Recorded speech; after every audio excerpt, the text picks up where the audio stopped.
एक चीज मैं आपको बता दूं, गृह मंत्री अमित शाह ये बात इसलिए इतनी उससे कह रहे हैं क्योंकि उनको पता है कि मशीन में बेईमानी करके तो वो कहीं भी अपनी सरकार बना सकते हैं। कहीं भी का मतलब कहीं भी, और सरकारी संस्थाओं का दुरुपयोग करके या एमएलए की खरीद फरोख्त करके वो कहीं भी अपनी सरकार बना सकते हैं, कहीं भी।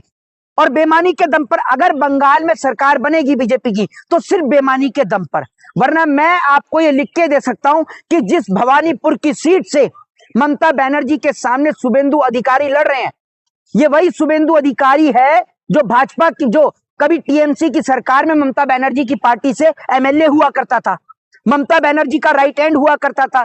जब इसके ऊपर करप्शन के चार्जेस लगे, जब इसके ऊपर मुकदमे हुए, तब इसने टीएमसी का दामन छोड़ बीजेपी का दामन थाम लिया।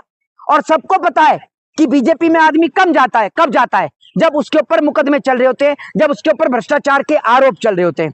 चाहे वो असम का इनका मुख्यमंत्री हेमंत बिस्वा शर्मा हो। अभी अमित शाह जब बोल रहे थे कि असम के अंदर कि वहां पर हेल्थ मिनिस्ट्री में घोटाले हुए कांग्रेस की सरकार के राज में, तो उस वक्त पर हेल्थ मिनिस्टर ये आपका हेमंत बिस्वा शर्मा ही था। बिठाइए इसके ऊपर जांच और डालिए इसको जेल के अंदर। जिसको आपने मुख्यमंत्री बनाया है यही स्वास्थ्य मंत्री था समय उस वक्त पर जब कांग्रेस की सरकार थी, तो बिठाइए इसके ऊपर जांच। तो अमित शाह क्या बोलते हैं वो खुद ही नहीं समझ पाते। लेकिन बंगाल में कहा जा रहा है जो ममता बनर्जी ने पूरे बंगाल को बर्बाद कर दिया, स्वास्थ्य व्यवस्था से लेकर के शिक्षा व्यवस्था तक। आप बंगाली हैं? बंगाल जो है बदलाव मांग रहा है। आप बंगाली हैं? हैं? आप बंगाली हैं? ये बंगाली हैं। दादा की होलो भालो से बोलो, क्या बंगाली में बोलो। सब भालो, सभी भालो। हाँ सभी भालो। अभी तो आप करते ये बंगाली है, बोला आप रहे हो है।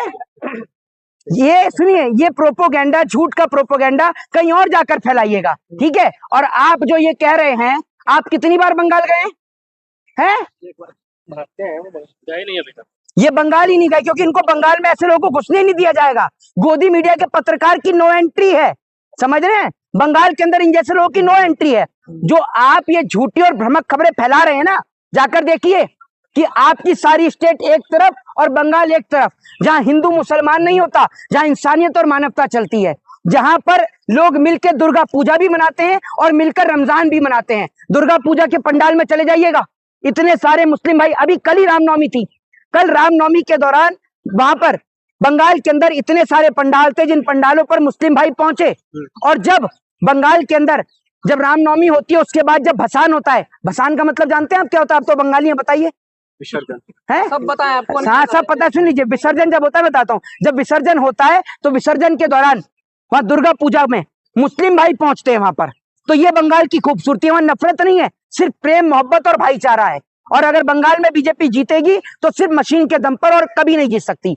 मतलब पहली हार मान ली तुमने? नहीं, हार नहीं मान ली। एक बात मैं आपको बता दूं, बिहार के अंदर वो खेसारी लाल यादव जिसकी रैली में लाखों की संख्या में भीड़ थी, जिसको लोगों को भरोसा था कि वो खेसारी लाल यादव तो जीतेगा ही जीतेगा, जब वो खेसारी लाल यादव हार सकता है और इतनी बुरी तरीके से विपक्ष हारा है, तो उसके बाद सबको समझ में आ रहा है, सबको समझ में आता है कि आप कैसे जीत रहे हैं। जब मोदी की फोटो वीडियो पर डिसलाइक आने लग जाए तो उनको किस नाम पर वोट मिलेगा?